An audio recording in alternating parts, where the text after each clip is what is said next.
were some of the ones that you enjoyed the most in that era? Luke Bryan is just a flippin' riot. I had so much fun with that guy. I've been lucky to meet him twice. And he's so cool. Dustin Lynch, great time. Keith Urban. Is there anybody more talented than that guy? Let me tell you something. Let me tell you my Keith Urban story. It's one of my more proud moments. Not really. Oh, I got to hear this now. So I did not know that I was going to have an opportunity to interview him backstage at Pine Knob. And my PD, I knew I was going to meet him. I didn't know I was going to interview him. So I didn't really prepare for that. And furthermore, his radio room is fantastic, okay? He had this for a guy that's dry and sober, he puts on a party. So his radio room, he had this whole like Rat Pack martini bar themed. It was so cool back there. I took advantage, okay? I took advantage because that's what it's there for. And it's one of the cool perks of radio. Well, my PD says to the record person, hey, is there any chance she can do a quick interview with Keith Urban? I looked at, no. What are you doing that for? Why you're ruining my buzz. I know. I was like, I haven't prepared anything. And if you've ever tried to go on the internet on your phone at a concert at Pine Knob, it's impossible. I'm like trying to search stuff. I just was not prepared at all.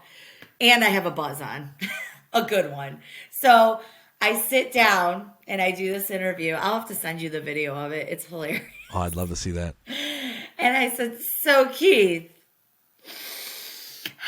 you smell good. And I sniff him. Wow. Well. Yeah. And then fortunately, news had come out that I had heard the night before he got into town and he was jamming with Bob Seger. Like they had a jam session. So thank God I had that to work on. I made it work, but I sniffed him. I told him, I don't know, I was talking smack to him. I don't know where your people are. Those are my people. One day, Keith Urban, you'll have people. Like I was just listen. Mess. If you ever decide to sit down and write your biography, the title should be "And I Sniffed Keith Urban." That should be the title. And I sniffed Keith Urban. So fast forward, that was probably 5-6 years ago. Fast forward to this past summer when Keith Urban was once again at Pine Knob. A lot of these artists weren't doing in-person interviews because COVID's still a thing, and I get it.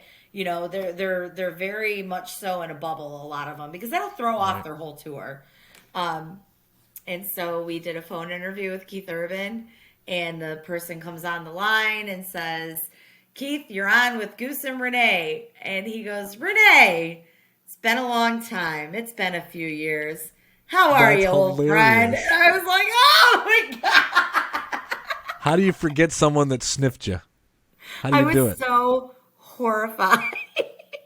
I couldn't even now, talk. have you told Goose what had happened before then, or did he ask for an explanation? I did, and I said to him, I go, I have like a PTSD, not an anxiety that he was going to remember that, because let's think of how many people Keith Urban meets in a day. Right.